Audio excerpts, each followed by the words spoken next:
Hey, it's Mark Lanier with your video thought for the day. So this week I'm looking at parables of Jesus. These are short stories Jesus told to teach lessons.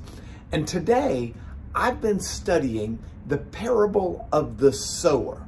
Now, I've been reading it in Matthew chapter 13, and this is a parable that Jesus told. I think he was sitting on a boat on the Lake Gennesaret, the Sea of Galilee, we call it. And the people were just there on the shoreline listening to him tell this parable.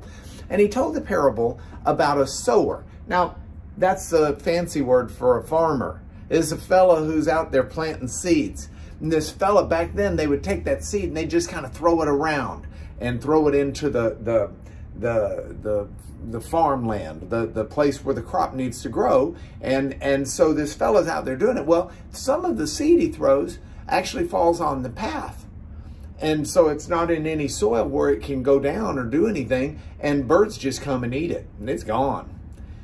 Other parts of the seed, he throws it, and some of it lands in areas that have a lot of rocks and not much soil. So it'll spring up real fast. But as the farmers there knew, the sun comes out, it gets a hot day, and there's no water supply because there's no real roots. And so the plant just dies.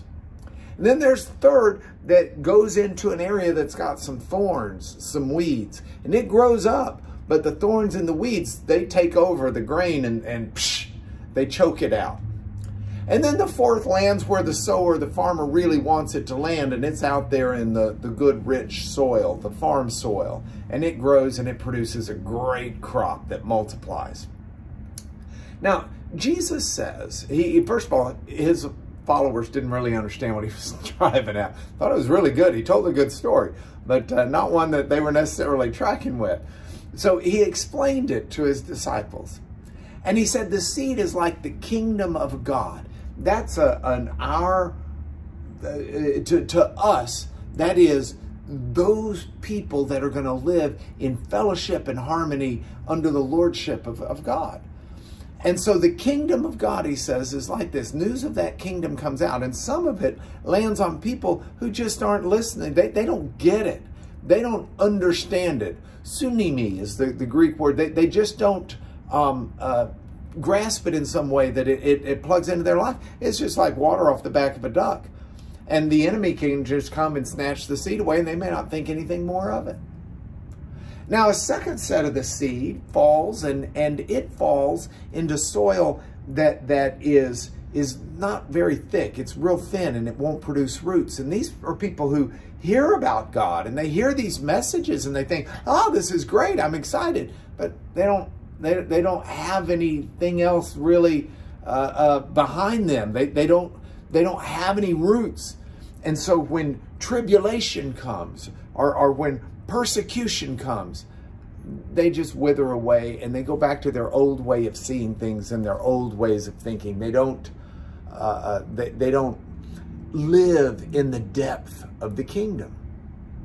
And then there's a third group who hear about the kingdom and they think, oh, this is great. I want to follow God. I want to be a part of all of that. It's marvelous. It's wonderful. But the thorns are represented by the cares and concerns of this world, and the desire for money and the appeal of riches and things like that.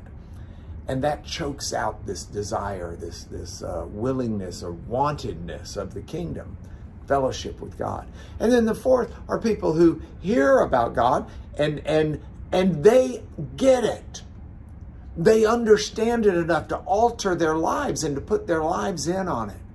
And these are people who aren't in the other three camps. And so, first of all, they get it, unlike people who are just on the path where it just runs off their back like water off a duck.